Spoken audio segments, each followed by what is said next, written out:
क्या आज़म खान अब रिहा होने वाले हैं? तंजीम फातिमा की बात करें, वो भी कई मामलों में जेल में बंद थी, 7 साल की सज़ा यहाँ पर सुनाई गई थी, लेकिन वो भी जेल से बाहर आ जाती हैं। अब यही कयास लगाए जा रहे हैं कि क्या आज़म खान की भी बारी है? सपा ने जिस तरीके बढ़ते जा रहे थे, खुद समाजवादी पार्टी से अलग हटते हुए अनुजेश यादव दिखाई दिए, समाजवादी पार्टी ने बाहर कर दिया और अब भारतीय जनता पार्टी का हिस्सा है। भारतीय जनता पार्टी को इस तरीके से तेज प्रताप यादव को अखिलेश यादव ने टिकट दिया है, जाहिर सी बात है ये पारिवारिक सीट है और कहीं ना कहीं इस पर समाजवादी पार्टी जीत हासिल करने में सक्षम है, तभी लगातार। उत्तर प्रदेश के उपचुनाव से पहले कई सीटें ऐसी हैं जिसका प्रभाव आने वाले समय के चुनावों पर ज़रूर दिखाई देगा, लेकिन कुछ सीट ऐसी भी हैं जो परिवार के खिलाफ भी दिखती नजर आ रही हैं। और सबसे बड़ी बात जो कि बहुत अगर कहें तो ये गंभीर भी है कि क्या इस उपचुनाव में जिस तरीके से सोच समझकर भारतीय जनता पार्टी ने अपने उम्मीदवारों को उतारा 7 सीटों पर, क्या यहाँ से आगे की रणनीति बीजेपी तय कर रही है? लेकिन इन सब के बीच में एक खबर निकलकर ये भी सामने आती है कि करहल सीट पर जिसकी उम्मीद समाजवादी पार्टी ने नहीं की थी, वो भारतीय जनता पार्टी ने कर दिया, प्रदेश के मुख्यमंत्री ने कर दिया। और क्या इस बार जो टिकट बंटवारे किए गए हैं वो प्रदेश के मुख्यमंत्री योगी आदित्यनाथ के आदेश के अनुसार किए गए? क्योंकि लोकसभा चुनावों के दौरान देखने को मिला था कि जो टिकट बांटे गए थे उस दौरान वो टिकट योगी आदित्यनाथ की सहमति से नहीं बांटे गए थे। उन टिकट को बांटने में दिल्ली की सत्ता का बड़ा योगदान था। और क्या स्थिति रही उत्तर प्रदेश में लोकसभा चुनावों के दौरान सीटों के लिहाज से, ये सभी ने देखा। उसके बाद प्रदेश के मुख्यमंत्री योगी आदित्यनाथ के हाथ में कमान दी गई और उन्होंने अपने हिसाब से उम्मीदवारों को उतारा। और शायद यही वजह है कि करहल से उन्होंने यादव वर्सेस यादव कर दिया, क्योंकि करहल से अनुजेश यादव को उतारकर न सिर्फ मुलायम परिवार को तोड़ने की कोशिश तो की, बल्कि वोट बैंक भी बांटते नजर आए। लेकिन एक सवाल ये भी खड़ा हो जाता है कि क्या यादव परिवार के साथ गद्दारी अनुजेश यादव ने की? ये सवाल क्यों खड़ा हो रहा है? और ऐसे बहुत सारे इतिहास अभी तक रहे कि पिता बीजेपी से, बेटी कांग्रेस से, पिता आरजेडी से, बेटी जेडीयू से, ऐसे बहुत सारे स्थिति रही है। मैं अगर उत्तर प्रदेश की बात कर लेता हूं तो स्वामी प्रसाद मौर्य का हम जिक्र कर लेते हैं। कभी स्वामी प्रसाद मौर्य एक वक्त में बीजेपी में, फिर सपा की तरफ आते हैं, फिर जनाधारी हम देखते हैं उनका खत्म होता नजर आता है। बेटी की बात कर लेते हैं तो बेटी बीजेपी। तो ये स्थिति जिस तरीके से अभी हरियाणा में चुनाव हुए हैं, जिस तरीके से सावित्री जिंदल का जिक्र कर ले, नवीन जिंदल का जिक्र करें, लेकिन अनुजेश यादव पर जो सवाल खड़े हो रहे हैं कि परिवार को तोड़ने की कोशिश की है, मुलायम परिवार ने जिस परिवार को एक किया उस परिवार को तोड़ रहे हैं, क्यों? केवल सत्ता के लिए। हालांकि ये देखा जा रहा है कि वोट बैंक भी बढ़ सकते हैं और वोट बैंक ना बटे, इसलिए पहले ही समाजवादी पार्टी की तरफ से कहा गया कि हमारा रिश्ता अनुजेश यादव से नहीं है, परिवार का कोई रिश्ता नहीं है और ना परिवार कोई रिश्ता रखना चाहता है ताकि वोट ना बटे। लेकिन एक सबसे बड़ा सवाल ये खड़ा हो जाता है कि क्या वाकई परिवार के साथ गद्दारी की है या नहीं की है? और ये भी एक सवाल है कि अनुजेश यादव को यहाँ से उतारना बीजेपी के लिए कितना बड़ा प्लस पॉइंट साबित होगा।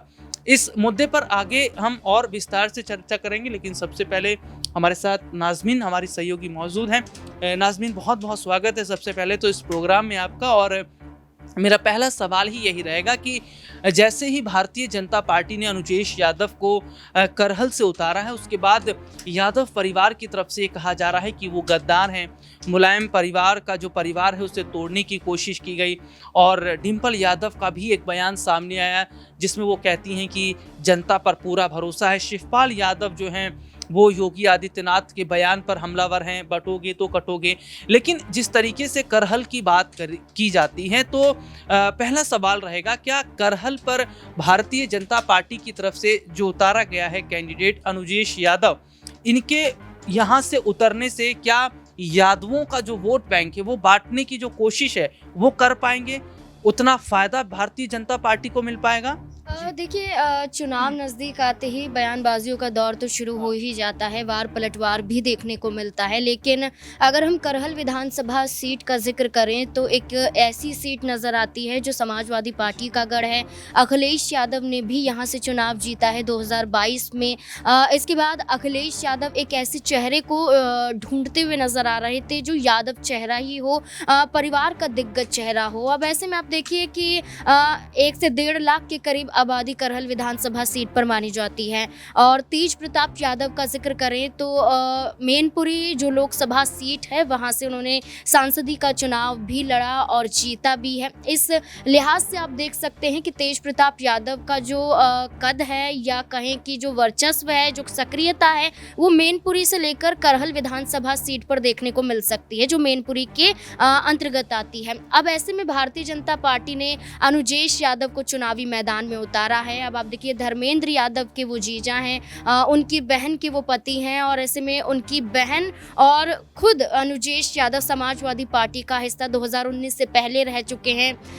यहाँ पर खुद अनुजेश यादव की बात करें तो जिला पंचायत सदस्य भी रह चुके हैं, जिला पंचायत अध्यक्ष उनकी यहाँ पर पत्नी रह चुकी है। लेकिन ये कहा जाने लगा कि अनुजेश यादव के जो संबंध थे वो भारतीय जनता पार्टी संग बढ़ते जा रहे थे। खुद समाजवादी पार्टी से अलग हटते हुए अनुजेश यादव दिखाई दिए, समाजवादी पार्टी ने बाहर कर दिया और अब भारतीय जनता पार्टी का हिस्सा है।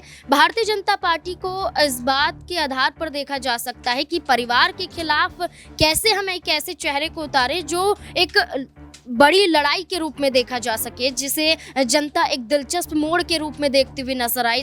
आप देख सकते हैं कि करहल विधानसभा सीट पर जब अनुजेश यादव हैं और एक तरफ तेज प्रताप यादव यहाँ पर नजर आते हैं तो मुकाबला कड़ा होता हुआ नजर आएगा। लेकिन सपा के गढ़ होने की वजह से आप देखिए कि दबदबा समाजवादी पार्टी का नजर आता है।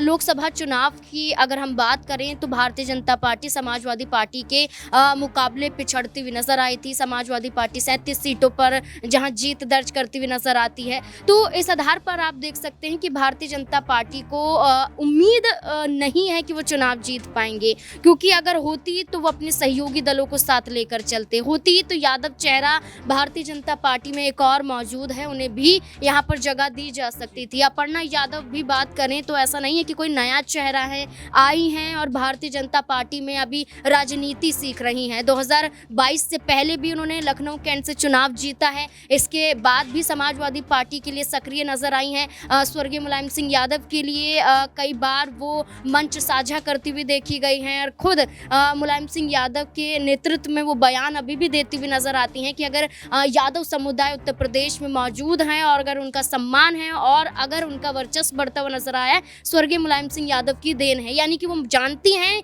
कि समाजवादी पार्टी की वजह से जो पीडीए का नारा दिया जाता है वो आज भी जिंदा है। तो इस आधार पर आप देख सकते हैं कि समाजवादी पार्टी करहल विधानसभा सीट पर भारतीय जनता पार्टी के मुकाबले कई गुना ज्यादा नजर आती है। यादव वोट बैंक के बंटने की बात कही जा रही है और ये कहा जा रहा है कि अनुजेश यादव का उतना बड़ा दबदबा यादवों के बीच नहीं है जितना तेज प्रताप यादवों का है। और सबसे बड़ी बात अगर देखा जाए तो अखिलेश यादव जो कि हमेशा से यादव वोट बैंक को मजबूत करते रहे हैं और हाल ही में एक खबर भी निकलकर सामने आती है आजम खान को लेकर। हालांकि आजम खान जेल में है लेकिन स्टार प्रचारक की लिस्ट में आजम खान को शामिल किया जाता है। तो पहला सवाल मेरा ये भी रहेगा कि आजम खान को स्टार प्रचारक की सूची में शामिल करना मुसलमान वोट बैंक पर कितना प्रभाव पड़ेगा और अचानक से आजम खान की याद अखिलेश यादव को क्यों आ गई है। और दूसरा सवाल है, क्या यादव वोट बैंक को तोड़ने की जो कोशिश शुरुआत योगी आदित्यनाथ ने की, क्या इसका बड़ा फायदा उन्हें मिल पाएगा करहल से? देखिए, समाजवादी पार्टी पीडीए के तहत चलती है, यहाँ पर पिछड़ा, दलित और अल्पसंख्यक, और इसी के आधार पर समाजवादी पार्टी ने मुस्लिम चेहरों को भी चुनावी मैदान में उतारा है, यादव चेहरों को भी चुनावी मैदान में उतारा है, कई और वर्ग को यहाँ पर वो चुनावी मैदान में उतारते हुए नजर आए हैं। तो इस मुकाबले आप देख सकते हैं कि जो पीडीए के तहत नारा दिया जाता है, जहाँ सीएम योगी आदित्यनाथ ये कहते हैं कि बटोगे तो कटोगे, तो उस पर कटाक्ष करते हुए शिवपाल यादव सामने आ जाते हैं कि पीडीए ना तो कभी बटा है ना ना तो कभी कटेगा, ऐसे करने वाले यहाँ पर कई वो ऐसे आपत्तिजनक शब्दों का इस्तेमाल तो करते हुए नजर आए, लेकिन उन्होंने साफ तौर पर ये संदेश दे दिया है कि समाजवादी पार्टी जिस विचारधारा को लेकर चलती है उसी विचारधारा के तहत लोकसभा चुनाव में भी उतरी है। इससे पहले कि विधानसभा चुनाव में भी वो उतरी हैं। राज्यसभा का चुनाव हुआ तो उस दौरान भी वो पीडीए के तहत देखी गई, लेकिन पल्लवी पटेल अखिलेश यादव पर आरोप लगाते हुए गठबंधन तोड़ती हुई नजर आई। आज ये हकीकत है कि पल्लवी पटेल जिस नारे को लेकर सामने आई थी, पीडीए की बात करती थी, पीडीएम बना देती हैं और आज वो एक चुनाव भी नहीं जीत पाती हैं। उपचुनाव में अपनी पार्टी को लड़ाने की बात करती हैं, लेकिन अभी तक कोई भी उम्मीदवार वो नहीं उतारती हैं। तो इस आधार पर आप देख सकते हैं कि समाजवादी पार्टी जिस विचारधारा के साथ है वो अभी भी मजबूत है। और वहीं दूसरी तरफ आपने कहा कि समाजवादी पार्टी ने आजम खान को स्टार प्रचारक की लिस्ट में शामिल किया है, तो मुस्लिम वोट बैंक का असर समाजवादी पार्टी के लिए उत्तर प्रदेश में बहुत महत्वपूर्ण माना जाता है। और ऐसे में 4 विधानसभा सीटें हैं जो मुस्लिम समुदाय के हिसाब से देखा जाए तो अधिकतम वहाँ पर संख्या मानी जाती है। कुंदर की विधानसभा सीट की बात करें, मीरापुर विधानसभा सीट की बात करें, फूलपुर विधानसभा सीट की बात करें, सीसामऊ विधानसभा सीट की बात करें, तो ये 4 ऐसी विधानसभा सीटें हैं जहाँ पर खुद समाजवादी पार्टी के तहत ही मुस्लिम उम्मीदवार को यहाँ पर उतारा गया है। तो यानी कि आप ये देखिए कि आजम खान मुस्लिम चेहरा है, इन तमाम विधानसभा सीटों पर भी वर्चस्व नजर आता है। तो आजम खान बेशक जेल में बंद है, लेकिन उनके इस कदम से ये दर्शाया जा रहा है कि मुस्लिम वोट बैंक को साधा जा सकता है, या इसके कई और मायने भी निकल सकते हैं कि क्या आजम खान अब रिहा होने वाले हैं। तंजीम फातिमा की बात करें, वो भी कई मामलों में जेल में बंद थी, 7 साल की सज़ा यहाँ पर सुनाई गई थी, लेकिन वो भी जेल से बाहर आ जाती हैं। अब यही कयास लगाए जा रहे हैं कि क्या आजम खान की भी बारी है। सपा ने जिस तरीके से कदम उठाया है, एक तरफ मुस्लिम वोट बैंक को साधने के लिए और दूसरी तरफ क्या आजम खान को राहत मिल सकती है। तो आप ये देख सकते हैं कि उत्तर प्रदेश के इन उपचुनावों पर समाजवादी पार्टी कई वर्गों के तहत बड़ा प्रभाव डालती हुई नजर आ रही है। जी, बहुत बहुत शुक्रिया। और वाकई सीधे तौर पर अगर देखा जाए तो कहीं ना कहीं उपचुनाव से पहले जिस तरीके से स्थितियों को हम देख रहे हैं वो समाजवादी पार्टी और भारतीय जनता पार्टी के बीच में टक्कर बहुत ज़्यादा जुड़ती नजर आ रही है। हमारे साथ हमारे खास सहयोगी अमन सर भी इस वक्त हमारे साथ मौजूद हैं। सर, सबसे पहले तो बहुत बहुत स्वागत है इस प्रोग्राम में आपका। सर, अभी हाल ही में हमने देखा कि 7 सीटों पर भारतीय जनता पार्टी ने अपने उम्मीदवारों का ऐलान कर दिया, लेकिन करहल सीट का अगर मैं जिक्र करता हूं तो यहां से अनुजेश यादव को उतारा गया है। समाजवादी पार्टी ने करहल से जो है तेज प्रताप यादव को उतारा है। तो परिवार को लड़ाने की कोशिश कहीं ना कहीं योगी आदित्यनाथ ने की है, क्योंकि अपर्णा कह रही थी कि मैं परिवार के खिलाफ नहीं जाऊंगी, तो उन्हें ना उतार कर अगर अनुजेश को उतारा गया है तो कितना बड़ा फायदा इस सीट से भारतीय जनता पार्टी को हो पाएगा। देखिए, जाहिर बात है, क्योंकि शुरुआत से ऐसा लग रहा था कि मैनपुरी में जिस तरह का दबदबा दिखाई पड़ता है सपा कुनबे का, खासकर मुलायम परिवार का, उसको ब्रेक करना, तोड़ना किसी के लिए भी आसान नहीं है। शुरुआत से चर्चा थी कि क्या यहाँ से यानी करहल की जो सीट है मैनपुरी की, क्या उसके ऊपर यहाँ पर कोई यादव परिवार का नजर आएगा, क्योंकि यादव वर्सेस यादव अगर मुकाबला रहता है तो शायद यहाँ बीजेपी को जीत की जो खुशबू है वो नजर आ सके। आप देखिए, अगर आंकड़ा देखें हम लोग ये तौर पर, तो अगर जातिगत समीकरण की बात करें तो नजर आता है कि भाई यहाँ पर जो तकरीबन 1.5 लाख के आसपास यादव वोट हैं, इसके अलावा जो अनुसूचित जाति है वो भी 60,000 हैं, 50,000 शाखे हैं। तो ये कुल मिलाकर जो पूरे का पूरा माहौल है ये सपा के इर्द गिर्द घूमता हुआ नजर आता है। इसीलिए बीजेपी तमाम कोशिश के बावजूद भी, आप देखिए मोदी युग की बात करें, यानी कि अगर हम 10 साल की बात करें तो 10 साल में मोदी जी का मैजिक हर तरफ दिखाई पड़ा, लेकिन मैनपुरी एक ऐसी जगह थी जहाँ पर कोई भी कह सकते हैं उनकी जो ताकत थी या उनका जो एक जो तिलिस्म था वो नजर नहीं आया। इसीलिए सपा यहाँ पर बार बार जीत दर्ज करती रही। अब जबकि ये सीट खाली हुई है अखिलेश यादव के त्यागपत्र देने के बाद, सांसद बनने के बाद, तो यहाँ से क्या वाकई में जो दाव खेला है तेज प्रताप यादव के रूप में अखिलेश यादव ने, समाजवादी पार्टी ने, क्या वो जीत दर्ज कर पाएंगे। और दूसरी तरफ जो बीजेपी ने कहीं ना कहीं अनुजेश उन्हीं के परिवार के, उन्हीं की रिलेशन के व्यक्ति को लाकर खड़ा किया, यादव पे ही उन्होंने एक तरीके से अपना विश्वास भरोसा जताया है, तो क्या वो इतनी काबिलियत रखते हैं, इतनी लोकप्रियता रखते हैं कि यहाँ से तेज प्रताप यादव को हरा पाएं। तो ये अपने आप में मुकाबला बहुत दिलचस्प हो गया, क्योंकि यादव वर्सेस यादव का जो मुकाबला है इस सीट के ऊपर वो इसलिए दिलचस्प हो जाता है क्योंकि बहुत बड़ा वोट बैंक यादव का नजर आता है। इसमें ऐसे में बीजेपी ने एक दाव तो चला है कि चलिए अनुजेश को लड़ाया जाए, लेकिन मुझे ऐसा लगता है कि इस दाव में कहीं ना कहीं अनुजेश बहुत हल्के दिखाई पड़ रहे हैं, क्योंकि तेज प्रताप यादव इससे पहले ही भी मैनपुरी में लोकसभा के सांसद रह चुके हैं, तो उनकी एक जमी जमाई वहाँ परंपरा है और उसको ब्रेक करना बीजेपी के लिए उतना आसान नहीं होने वाला है। बहुत बहुत शुक्रिया सर आपका। और देखिए, ये बहुत अच्छी बात सर ने बताई कि भले ही भारतीय जनता पार्टी ने अनुजेश यादव को उतारा, लेकिन आप टक्कर किसको दे रहे हैं? वो यादवों को टक्कर दे रहे हैं। और अखिलेश यादव की पकड़ उत्तर प्रदेश में क्या है, ये बात अच्छी तरीके से प्रदेश के जो मुख्यमंत्री हैं योगी आदित्यनाथ, वो इस बात को समझते हैं। लेकिन वही सवाल खड़ा हो रहा है कि अनुजेश को टिकट तो दिया गया, लेकिन क्या अनुजेश टक्कर तेज प्रताप को दे पाएंगे? हालांकि अखिलेश यादव के मन में भी उलझन जरूर है, क्योंकि जो उपचुनाव का माहौल हम देख रहे हैं उसमें सीटों का बंटवारा जो भारतीय जनता पार्टी की तरफ से किया गया, ये बहुत सोच समझकर किया गया।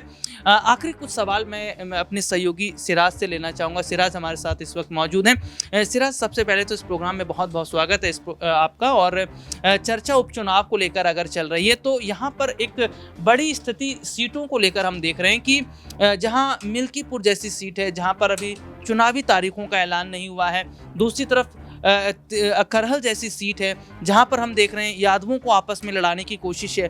तो क्या जो कोशिश भारतीय जनता पार्टी की तरफ से या जो चक्रव्यूह योगी आदित्यनाथ ने रचा है, क्या वाकई फंस जाएंगे उसमें अखिलेश यादव?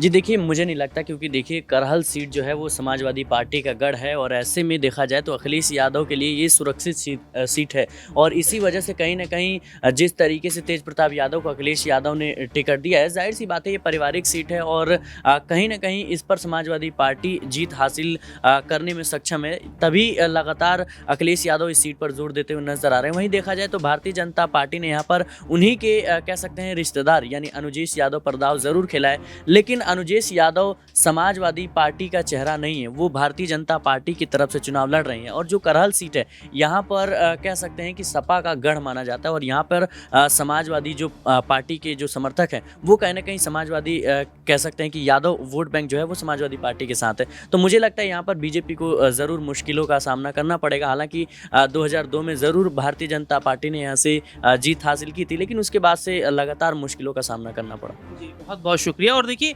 ये अगर तमाम पहलुओं को देखा जाए तो इसमें एक बात ज़रूर नज़र आती है कि भले ही उत्तर प्रदेश के मुख्यमंत्री योगी आदित्यनाथ ने बहुत सोच समझकर उम्मीदवारों का चयन किया है, लेकिन चुनाव के नतीजे तय करेंगे कि किस सीट पर कितना बड़ा प्रभाव सपा और बीजेपी का रहा। लेकिन कुछ सीटें ऐसी रहेंगी जो ये तय करेंगी, जो ये कैंडिडेट के बीच की लड़ाई नहीं, ये योगी आदित्यनाथ जो प्रदेश के मुख्यमंत्री उनके बीच में और सपा प्रमुख अखिलेश यादव के बीच में देखी जा रही है। तो इस सीट से तय होगा कि किसमें कितना दम है। क्या योगी आदित्यनाथ वाकई कोई करिश्मा कर पाएंगे? जी हाँ, अगर बात करें जो तमाम बड़ी सीटें हैं वहां से, या फिर चलेगा जादू अखिलेश यादव का? फिलहाल इस मुद्दे पर आपकी क्या राय है, आप लोग कमेंट करके जरूर बताइएगा। आज के इस प्रोग्राम में इतना ही, फिर आपसे मुलाकात होगी, तब तक के लिए इजाजत दीजिए।